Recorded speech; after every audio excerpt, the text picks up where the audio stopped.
Olá, vamos dar início à aula de número 8, que é a matriz de uma transformada linear. Então, isso é uma continuação da aula anterior que falamos sobre transformações lineares, certo? O que nós tínhamos visto? Que tínhamos uma transformação que levava vetores do Rn num vetor do Rm. E isso era feito por meio de uma multiplicação de uma determinada matriz A pelo vetor x, né? Então, nós vimos que quando a gente tinha uma transformação do Rn e no Rm, né, que tinha a propriedade de ser linear, ela era feita como? A gente pegava um vetor x e para atuar sobre o vetor x, a gente fazia uma matriz A vezes o vetor x. Como o vetor x era do Rn, essa matriz tinha que ser A m por n para que o resultado seja, então, um vetor do Rm. O que nós vamos ver é que, sendo linear, ela só tem esse jeito, né? É obrigatoriamente assim. Ou seja, toda transformação linear do Rn em Rm, ela é tal que, t aplicado no x, ela é A vezes x, onde A é uma específica matriz e uma única matriz. Então, essa matriz é chamada de matriz da transformação linear ou também matriz canônica da transformação, certo? Então, toda transformação linear tem uma única matriz A, tal que t de x é exatamente obtido fazendo-se A vezes x. E como é que então a gente vai encontrar essa matriz A? Se a gente, né, qual é a chave então para encontrar a matriz A? A chave para encontrar a matriz A está exatamente aqui, em conhecer as dos vetores do Rn que compõem as colunas da matriz identidade de ordem n.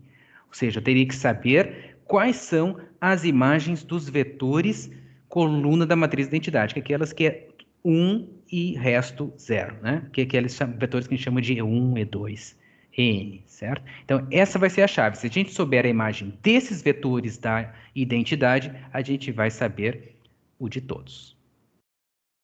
Então, só para dar essa ideia, né? Então, nós vamos pegar aqui, por exemplo, ó, as colunas da matriz de identidade de ordem 2, esses vetores E1 e E2, dados por 1, 0 e 0, 1. Então, eu quero que, supondo que exista uma transformação linear do R2 em R3, que transforma o vetor E1 no 1, 0, 1 e transforma o vetor E2 no 2, 1, 3, determine uma expressão para a imagem de qualquer vetor x por essa transformação. E aí nós vamos ver que só tem uma única matriz que fará essa transformação. Então, como é que a gente descobre, né, qual é a matriz que fará essa transformação para qualquer que fosse o vetor do R2? Porque nós estamos transformando do R2 no R3. Então, como eu falei, só precisa saber a imagem desses elementos 1, 0 e 0, 1. E foram dados no exercício. A imagem do E1 é 1, 0, 1. A imagem do E2 é 2, 1, 3. Por que basta saber esses aqui? O que acontece? Na prática, eu quero saber a imagem de um x que tem quaisquer entradas x1, x2. Mas o que nós já vimos é que quando a gente tem esses vetores E1, 1, 0 e E2, 0, 1, é fácil de escrever qualquer vetor x1, x2 como combinação linear desses vetores. Nós já vimos que é sempre x vezes x1 vezes o E1 mais x2 vezes o E2. Certo? E como a transformação ela é linear, ela reparte a soma e os escalares. Então, fica x1 vezes a imagem do E1 mais x2 vezes a imagem do E2. Qual é a imagem do E1? A imagem do E1 é 1, 0, 1. Qual é a imagem do E2? É 2, 1, 3. Então, a imagem de qualquer vetor é exatamente essa combinação linear aqui, né? Ou seja, é fazer x1 vezes 1 mais x2 vezes 2, que dá x1 mais 2x2, 0x1 mais 1x2, que dá x2, 1x1 mais 3x2, que dá 1x1 mais 3x2. Opa, perdão. Borrou aqui. Então, 0x1 mais 1x2, que vai dar x2, e 1x1 mais 3x2 na última posição. Bom, mas olha só o seguinte, a gente também já viu que fazer a combinação linear de vetores, né, isso é uma multiplicação matricial. Por quê? É como se nós tivéssemos pegando uma matriz que tem essas colunas aqui, 1, 0, 1, 2, 1, 3, e multiplicando, então, pelo vetor de coordenadas x1, x2. É exatamente isso que a gente vai fazer, né? x1 vezes a primeira coluna, mais x2 vezes a segunda coluna, o que vai resultar nessa matriz final. Então, aqui que está a matriz A que faz a transformação. Ó. Essa é a matriz canônica da transformação. É uma matriz, tá vendo? Ó, 3 linhas por 2 colunas. Por quê? Porque é uma transformação que vai do R2 no R3. Tá vendo? E quem são as colunas dessa matriz? Exatamente as imagens do vetor E1, E2. Então, se eu tiver as imagens do vetor E1, E2, que é as imagens dos vetores coluna da matriz identidade, então é só colocá-las na coluna e montar uma matriz com essas colunas e está feita. Essa é a matriz canônica da transformação. Vejamos então esse exemplo 2. Encontre a matriz da transformada linear que realiza a rotação no plano R2 de um ângulo θ, que não foi dito qual é, não importa qual que fosse, foi um determinado ângulo θ no sentido anti-horário. Então, como achar, né, essa matriz que faz essa rotação? Então, o que acontece? Essa transformação é uma transformação no plano, ela leva R2 no R2, certo? Porque ela simplesmente vai pegar os vetores de duas coordenadas e vai gerar um certo ângulo. Então, o que acontece? Já sabemos que a matriz que fará isso é uma matriz A 2 por 2, certo? E para encontrá-las, o que precisamos saber? A imagem dos vetores da matriz identidade de ordem 2. Então, de novo, nós vamos saber aonde é que o E1 vai, o E1 é o vetor 1, 0, e aonde é que o E2 vai. 0, 1, depois de fazer uma rotação de um ângulo específico. Então, para facilitar a nossa vida, vamos fazer o seguinte, vamos imaginar aqui o nosso círculo trigonométrico, né? Então, o E1 é como se fosse esse vetor horizontal aqui, de comprimento 1, e o E2 esse vetor vertical de comprimento 1 também. Só que 90 graus em relação ao E1. E aí nós vamos aplicar essa rotação de um ângulo θ especificado, arbitrário, só que no sentido anti-horário. Então, o que vai acontecer? Os vetores que estão no disco continuarão no disco, certo? Só que vão girar. Onde vai parar, por exemplo, esse vetor E1? Como ele vai gerar um ângulo θ, é isso que vai... Ele estava na horizontal, e aí ele vai girar esse ângulo θ aqui, e então ele vai aparecer aqui assim, certo? Sei lá quanto é. Não importa se é 30, se é 45 graus, não importa. Ele vai girar esse ângulo θ. E aí vai ter essas novas coordenadas aqui. Lembre que estamos no círculo trigonométrico que tem raio 1. Então, quais são as coordenadas, né, desse vetor agora, que estava na horizontal e agora gerou ângulo θ? É fácil de ver que as suas coordenadas agora passam a ser o cosseno do ângulo, que é o cateto adjacente a esse triângulo de hipotenusa 1, e o cateto oposto, que é a altura, é o seno do ângulo. Portanto, a imagem do vetor E1 é o vetor que tem coordenadas cosseno do ângulo na primeira entrada, seno do ângulo na segunda entrada. Bom, isso é a imagem do E1. Precisamos agora ver a imagem do E2. O E2 é esse que estava na vertical aqui. O que acontece? Assim como o que estava na horizontal vai girar um ângulo θ, o que está na vertical também vai girar o mesmo ângulo θ. Certo? Ele também, né, vai girar o mesmo ângulo θ, só que para cá. Só que o que vai acontecer? Certo? Note que é como se fosse o tombamento, né, desse triângulo que está aqui em azul, né, e agora passaria a ser esse triângulo em vermelho. Então, quais são as coordenadas novas desse ponto, né, que desceu esses ângulo θ, da mesma forma que o outro também girou ângulo θ? Então, quais vão ser as novas coordenadas? Note o seguinte, a primeira coordenada desse vetor, né, ela é exatamente essa medida, que é a medida do cateto oposto, né, daquele triângulo. Só que o cateto oposto era o seno do ângulo. Só que eu não posso dizer, né, que essa coordenada aqui é exatamente o seno do ângulo. Né? Por quê? Porque, por exemplo, se esse x, né, esse xy que fossem positivos, ao girar esse ângulo θ e caísse no segundo quadrante, nesse segundo quadrante, a primeira coordenada ela é negativa, ou seja, ele tem o sinal oposto, por exemplo, do que teria esse aqui que tem o seno positivo. Então, aqui seria exatamente menos o seno do ângulo, a sua primeira componente. Ou seja, se o seno desse aqui fosse positivo, Agora, essa primeira coordenada desse aqui vai ficar negativo, certo? Da mesma forma que se ele tivesse, digamos, na parte de baixo, né, e tivesse rotacionado o ângulo θ, ele também vai trocar, né, o sinal em relação ao do seno, né? Então, vai ficar menos o seno do ângulo.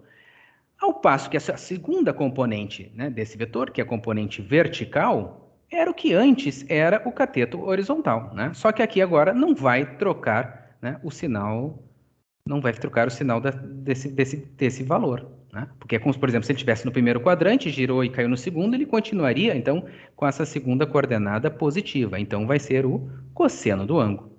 Portanto, a imagem do vetor E2 vai ser menos o seno do ângulo e o cosseno do ângulo. Sabendo as imagens do E1 e E2, acabou. Eu sei, então, qual é a matriz A. A matriz A é aquela em que na primeira coluna vai o T de E1. Então, cosseno do ângulo, seno do ângulo. E na segunda coluna vai o T de E2, que é menos seno do ângulo e cosseno do ângulo. Portanto, acabou. Essa aqui é a matriz canônica dessa transformação. Essa é a matriz que faz a rotação de um ângulo θ. Bom, então, resumindo tudo isso, entendemos como é que monta a matriz A da transformação. Temos que fazer o quê? Se a transformação é do Rn, né, no Rm, o que acontece?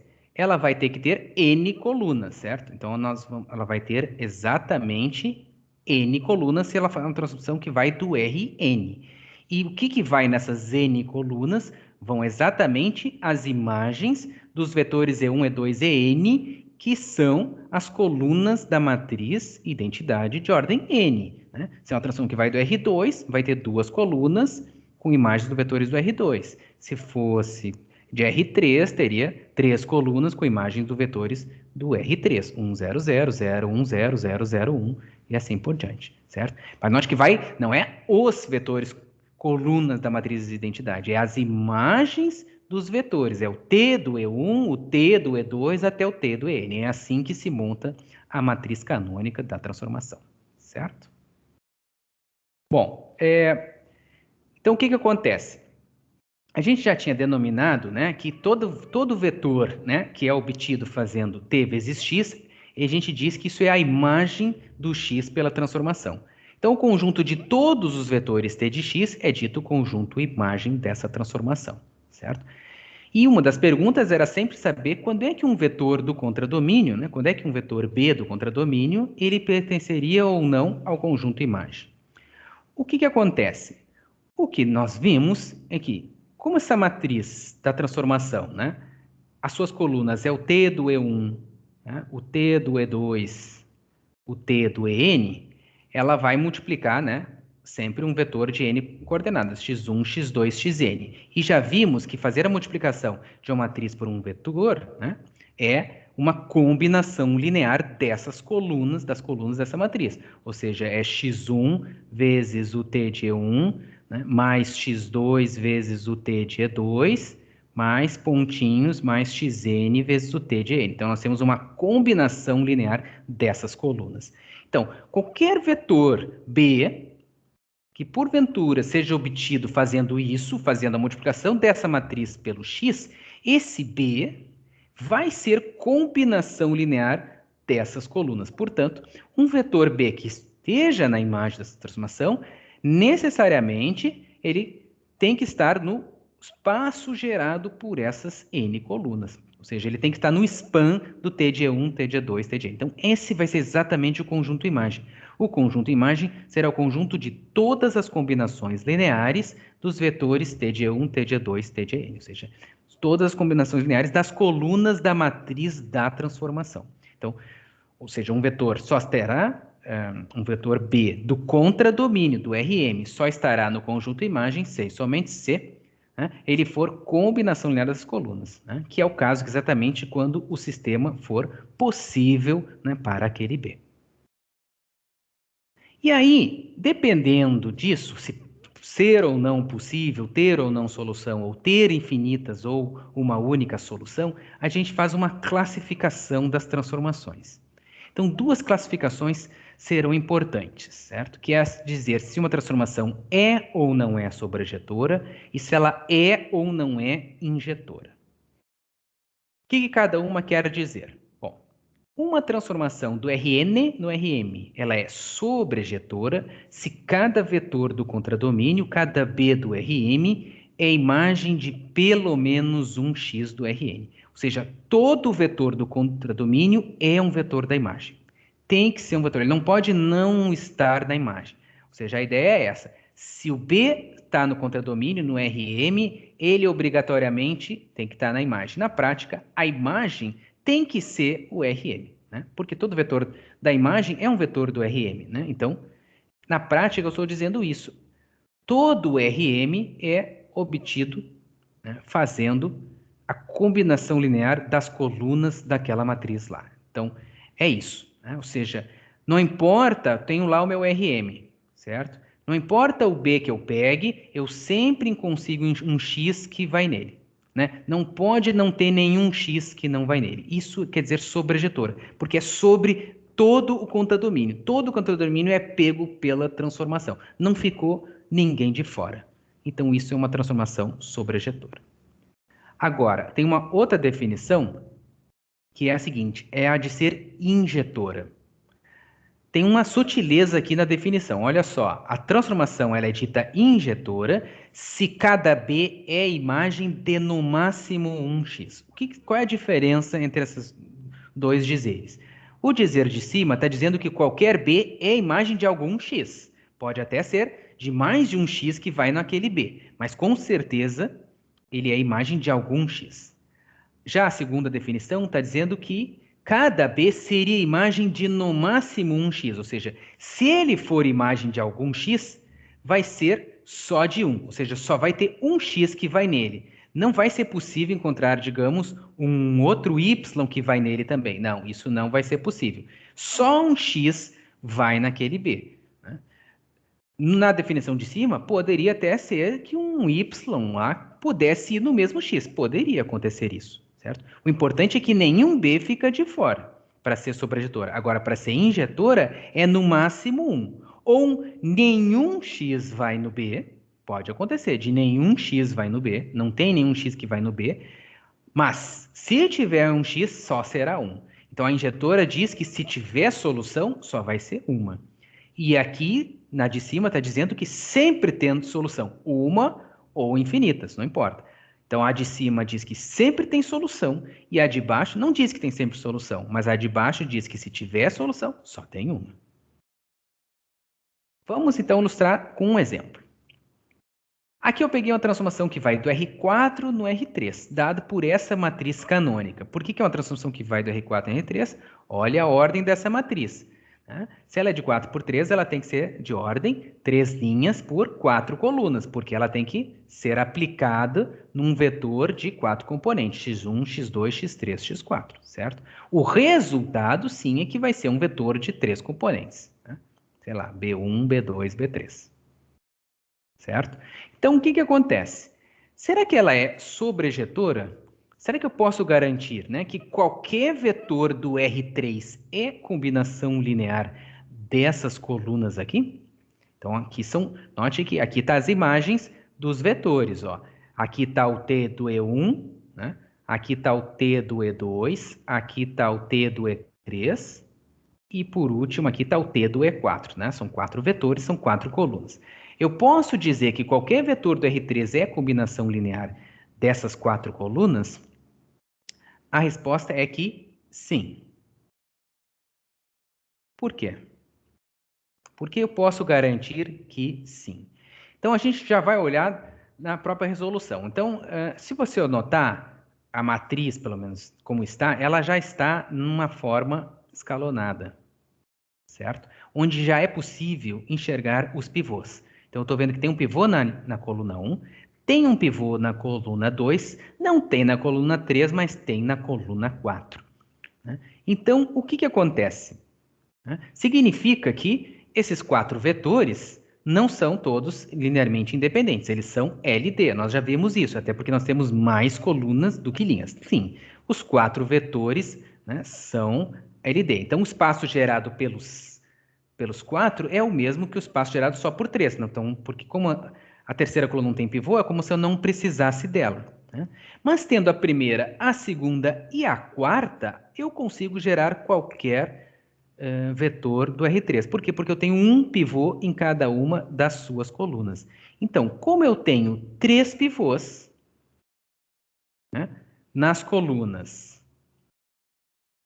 1, 2 e 4, eu tenho o número de pivôs que eu preciso para gerar o R3, que é 3. Então, isso significa que gera o R3. Então, a conclusão é que para ser sobrejetora tem que ter um pivô em cada linha. Tem um pivô em cada linha da matriz.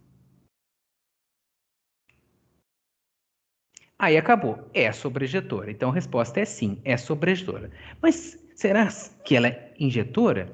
Então, sendo sobrejetora, todo o sistema terá solução. Não importa o B1, B2, B3, vai ter como achar, né, uma solução, porque justamente eu tenho 3 pivôs, né? Então eu vou sempre conseguir solução. Só que o que nós vamos ver é que todas as soluções que eu encontrar não serão únicas. Por que não serão únicas? Porque justamente a coluna 3 não tem pivô.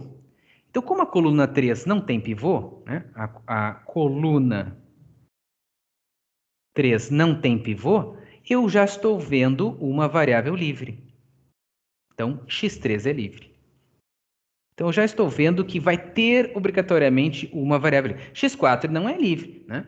Porque 3x4 tem que dar igual ao b3. Mas o x3 é livre porque eu vou poder, por exemplo, isolar o x2, né, em função do x3, justamente porque na coluna 3 não tem pivô. Se tem variável livre, automaticamente tem infinitas soluções. Se tem infinitas soluções, a conclusão é não é injetora. Injetora não pode ter infinitas soluções. Injetora só pode ter uma. Se tiver uma, só pode ter uma. Sempre tem, porque é sobrejetora, mas nunca vai ser única, né? Porque pelo menos, né, já estou vendo que obrigatoriamente uma variável ficará livre. Então acabou. Essa transformação ela é sobrejetora porque tem um pivô em cada linha, mas ela não é injetora porque tem uma coluna sem pivô. Isso vai nos dar uma ajuda para essa classificação que nos diz quando que um sistema tem ou não tem solução e se é uma ou infinitas. Tudo depende dessa transformação ser sobrejetora ou injetora. Então, uma transformação ela vai ser sobrejetora se as colunas de A geram o Rm.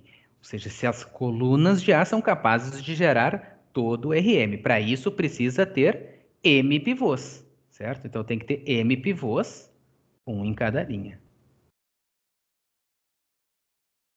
Porque note que a nossa matriz tem M linhas, então tem que ter, para ter M pivôs, ela vai ter que ter obrigatoriamente um em cada linha. Então, se tiver M pivôs, onde o M é a dimensão do contradomínio, e tendo assim exatamente um em cada linha, ela é sobrejetora. E para ser injetora, as N colunas de A tem que ser LI. Ou seja, não pode ter coluna sem pivô. Não pode ter coluna sem pivô. Todas as colunas precisam ter pivô. Então, se tiver coluna sem pivô, não é injetora. Então, para ser injetora, não pode ter coluna sem pivô. Isso vai nos ajudando nesses exemplos aqui para saber se essas matrizes aqui, elas são ou não são injetoras ou sobrejetoras. Então, vamos ver separadamente cada uma delas. O que acontece? Vamos ver o do item A. O que nós temos? Nós temos aqui uma matriz, 3 linhas, 2 colunas. Então, é uma transformação que vai do R2 no R3, certo? O que acontece? Para ser sobrejetora, as colunas de A teriam que gerar o R3. Eu teria que ter 3 pivôs, um em cada linha, mas eu só tenho 2 colunas, certo? É fácil de ver que no máximo eu só vou ter 2 pivôs, né? Fixando o primeiro, é fácil de ver que no primeiro escalonamento que eu fizer, né?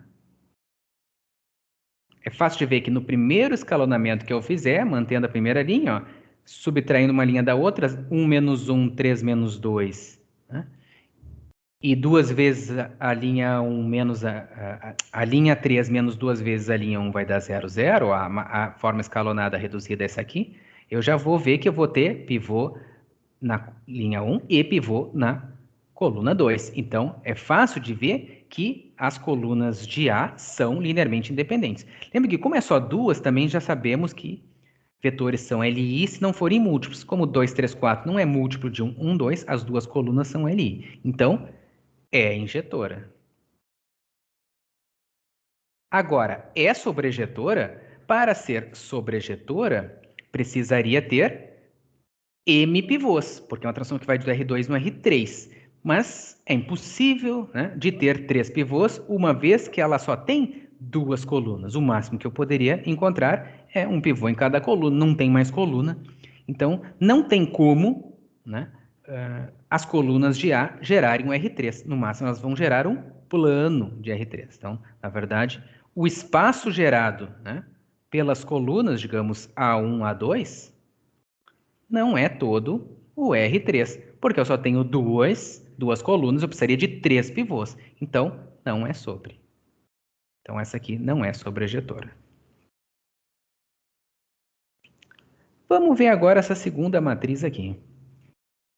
Olha só, essa aqui agora é uma matriz quadrada, 3 por 3. Então, é uma transformação, né, que vai do R3 no R3.